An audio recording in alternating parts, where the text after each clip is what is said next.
ఇతర దేశాల్లో ఉండే తెలుగు సంస్కృతిని కాపాడుతూ తెలుగు మహాసభలు పెడుతూ మలేషియా కావచ్చు, సింగపూర్ కావచ్చు, యూకే కావచ్చు, ఆస్ట్రేలియా కావచ్చు, యుఎస్ కావచ్చు, ముఖ్యంగా కెనడా కావచ్చు, చాలా కార్యక్రమాలు అక్కడ చేస్తున్నారు. అటువంటి వాళ్ళ డాటా కలెక్ట్ చేసి నెక్స్ట్ మహాసభలకు పిలిచి అక్కడి పిల్లలతో కూడా కొన్ని కార్యక్రమాలు ఇక్కడ చేస్తే నేను దాదాపు అమెరికా 37 సార్లు పోయాను 2002 నుంచి. ఆల్మోస్ట్ ఆల్ ఆటా అండ్ తానా ఒక 4, ఆటా సభలు ఒక 7, 8 తో ఇక్కడికంటే తెలుగు సంస్కృతిని కట్టుబొట్టు ఏదైతుందో అది చూసినప్పుడు మనం ఎక్కడ ఉన్నాము, మన తెలుగు ప్రాంతంలో ఉన్నామన్నట్టుగా కనిపిస్తుంది.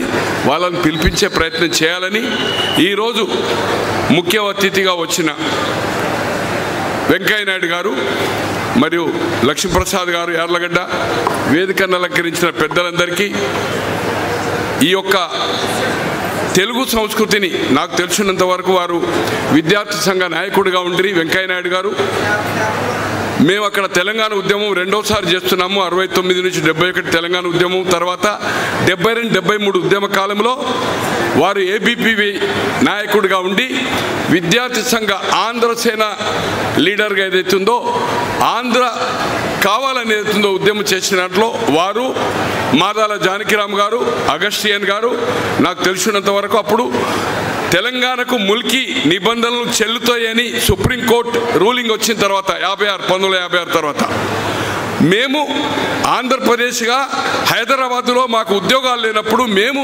ఆంధ్రప్రదేశ్లో ఎందుకు కలిసి ఉండాలని ఇక్కడ జయ ఆంధ్ర ఉద్యమం అయ్యారు.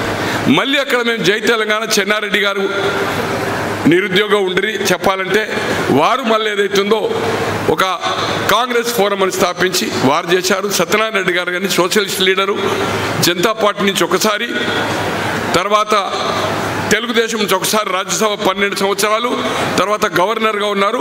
వారి అధ్యక్షతన మేము ఉద్యమం చేపట్టాము. వారు మర్చిపోయారేమో వెంకయ్య నాయుడు గారు. మేము రాజమండ్రి జైలుకు నవంబర్లో నేను అనుకుంటున్నా అప్పుడే పివి నరసింహారావు గారు ప్రెసిడెంట్లు వచ్చేది. మేము ఇక్కడ ఒక 20 డేస్ నేను ఈ రాజమండ్రి సెంట్రల్ జైల్లో ఉన్నాను. మీసాగా విద్యార్థి నాయకునిగా, విద్యార్థి సంఘ ఉపాధ్యక్షునిగా మంచిర్యాల డిగ్రీ కాలేజ్. వారు మాదాల జానకిరామ్ ఇంకెవరో గుర్తులేదు, వాళ్ళు జైల్లోకి ఎంటర్ అయ్యారు. మేము మా మీద కొంచెం రాజకీయంగా ఒత్తిడి జరిగాలి. మాతో అప్పుడు జైలు మేట్స్గా పేర్ని కృష్ణమూర్తి గారు ఒక అడ్వకేట్గా మాత్రమే ఉండి, తర్వాత ట్రేడ్ యూనియన్ లీడర్, తర్వాత మున్సిపల్ చైర్మన్, తర్వాత ఎమ్మెల్యే, తర్వాత మంత్రి, తర్వాత పేర్ని నానిగారు ఎమ్మెల్యే, తర్వాత మంత్రి. ఇప్పుడు వారి మనమడు ఓడిపోయాడు. వారు జైల్లో ఎంటర్ అయ్యారు, రిజిస్టర్లో ఎంటర్ అవుతుంది. మేము ట్రాన్స్ఫర్ అవుతున్నాం, హైదరాబాద్ ట్రాన్స్ఫర్ అయ్యి హైదరాబాద్లో మళ్ళీ ఒక 15 రోజులు ఉన్నాము. అప్పుడు రాష్ట్రపతి పరిపాలన అయ్యేది.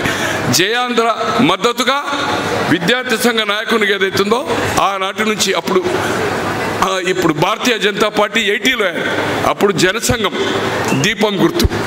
నేను అనుకుంటున్నా వారిది 1950, క్షమించాలా, నాది 1949 జనవరి. వారికంటే నేను పెద్దవాడిని.